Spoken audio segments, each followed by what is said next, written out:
CBS News Bay Area. This is the Evening Edition. Good evening. Another earthquake in the East Bay within the hour, and a wet storm is in the forecast. But first, breaking news in San Francisco. Recovering from one of its biggest power outages in years, finally, power is trickling back to some of the 130,000 people who lost electricity just before 10 this morning. The outage impacted about 30% of the city. PG&E still hasn't said what triggered it.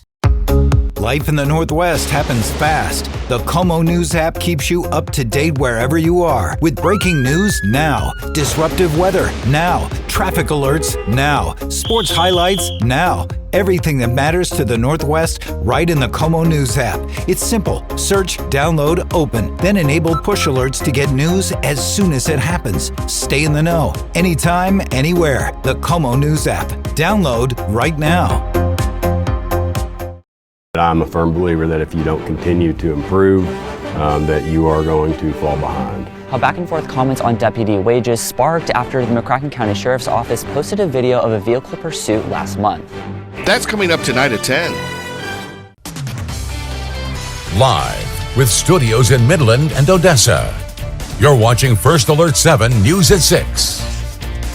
Good evening. Thanks for joining us tonight at 6. Now, from the First Alert 7 Weather Center, here's Chief Meteorologist Tom Tiefertiller. Well, we are going to be looking at some record high temperatures in our forecast all the way into Christmas week. With just days left until Christmas Eve, the Salvation Army is struggling to reach their goal. This morning on WDBJ7, how you can help. And more documents from the Epstein files have been released, the controversy surrounding the process. Plus, the cold front arrives later this afternoon. If that'll impact our temperatures is up next.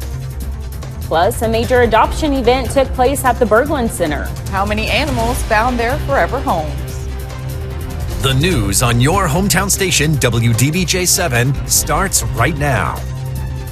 Good Sunday morning, everyone. Thank you so much for joining us. I'm Michaela Shelton. And I'm Tanisha Jackson. We are starting our mornings pretty chilly, but as we go throughout the week, that is not going to be the same case. Yeah, Ava, what can we expect for this upcoming holiday week?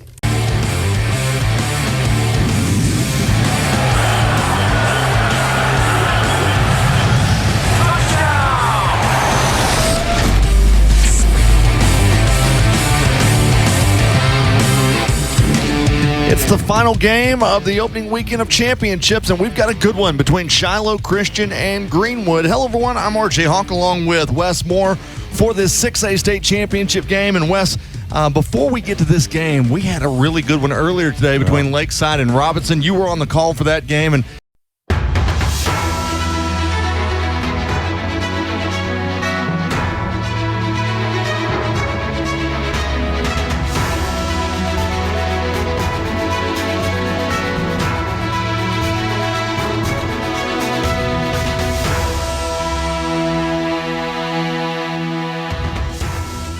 Hello, everyone. I'm Donna Terrell for Arkansas Week. The launch of a new weather platform is providing statewide coverage 24/7 from severe weather alerts to your local forecast. We will tell you more about that a little bit later in the program. But first,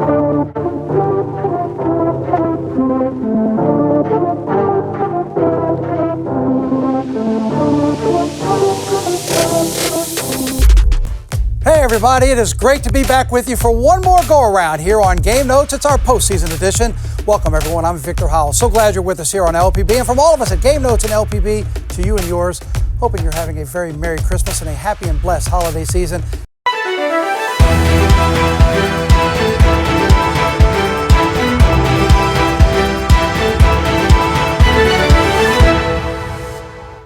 Good Samaritan has received a 3-year accreditation for its inpatient rehabilitation program.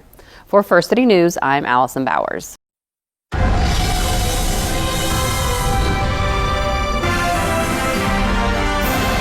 CTV News with Mitsumi Takahashi.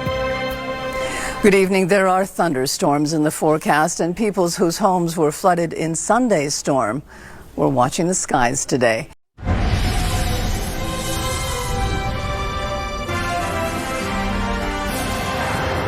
Good evening. A standoff continues in Welland tonight after a police officer was shot this morning. The shooter still believed to be inside the former church that officers were responding to. Police say this started with a bylaw call. They were only sent to assist bylaw officers, and that's when shots rang out. CTV's Janice Golding is live in Welland tonight and has been following this developing situation. Janice, what is the latest? Tonight, the U.S. is ramping up pressure on Venezuela with more high-stakes moves on the open sea. This is another ship that was basically operating in the black market. Authorities seize another oil tanker linked to the country as tensions escalate and questions grow about Washington's real motives. A day of reflection in Australia, 1 week after the deadly Hanukkah shooting. Australia was always the lucky country for Jews, but sadly, no more. The anguish, the outrage, and calls for change. And the hit Canadian TV show Breaking Barriers on the Ice. It's so nice to see romance depicted so well. The steamy hockey romance scoring big with fans. From CBC News, this is The National with Ian Hennemensing. U.S. officials say they're in hot pursuit of another oil tanker. They believe it's shipping oil for Venezuela. If captured, it would be the third vessel they've seized in less than 2 weeks.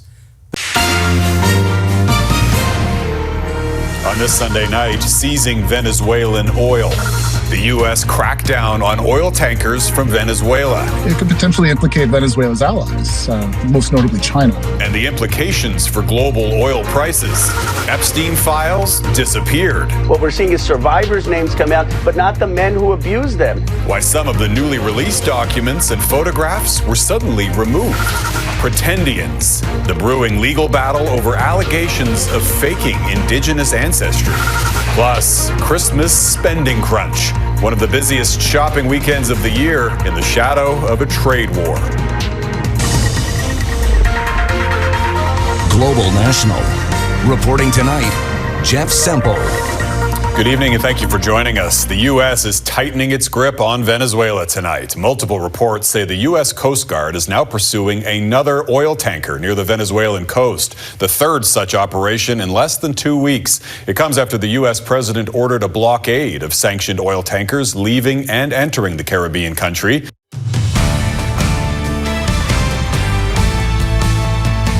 Good Sunday morning. Thanks so much for joining us at 7 a.m. I'm Raina Katko. I'm Bryce Jones. I like the little pan in there that we do every single morning. You like that when we pan in? Have you ever thought about, like, they just kept going and kept going? He just likes seeing himself. Kept going.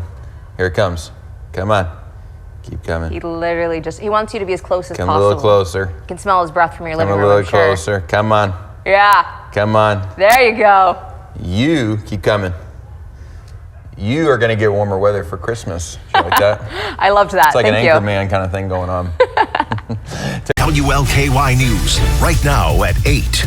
Police investigating a deadly shooting that happened near PRP and why police believe someone out there has critical information for the case. And the largest whiskey producer in the state is putting the pause on production, why the company says it's taking a break. And we're 4 days away from Christmas, millions hitting stores to score gifts in the final stretch before the holiday. What people in our area have to say about this year's Super Saturday. Hey, good morning, everybody, and happy Super Sunday. I'm going to call it a Super Sunday. We're having a super day, aren't we? Yeah, Super Sunday is still a few months off, but I am Sam Carter. Super Sunday is Super Sunday Super Bowl Sunday? Yeah, Super Bowl Sunday. Okay. Well, this is my Super Sunday. You know Here what? with you today. It's super to be with you on this Sunday. How about that? You know who's also super this morning? We got Not just this morning. Super Suzanne with us. You know what? And we've got super weather in the forecast. In fact, above normal temperatures expected over the next couple of days. Not today, however. Breaking news now on 13 on your side. Good evening. Thanks for joining us. I'm Lauren Baker. Tonight we're following breaking news out of Wyoming of an apparent police standoff that's happening right now. 13 on your side's Aaron Sullivan is live on the scene with more. Aaron, what are you seeing right now? Lauren, well, we've been here for a few hours right now. We're on Thorndike Avenue near 44th Street in Wyoming, and you can see from the scene behind me right now, this is active. Police are still out here. There's Wyoming police and also the Kent County Sheriff's Department. Now at 10, ramps blocked and a portion of I-94 closed for hours after St. Paul police officers fired at a suspect who fled after stealing a car. the latest in this developing investigation. Plus, another use of force incident in St. Paul involving a federal agent who we're told fired their weapon after being hit by a vehicle. Next I know, there was other men that was showing up. The response from neighbors tonight and the questions that remain about the incident. Ahead of holiday gatherings, Minnesota faces a flu spike, hitting children and seniors the hardest. Why this season might be more severe, and how to protect yourself and loved ones while on the move. And these silver trees do more than shine. How shoppers at Mall of America are turning ornaments into heartwarming gifts for those in need. Those stories and more right now on 5 Eyewitness News.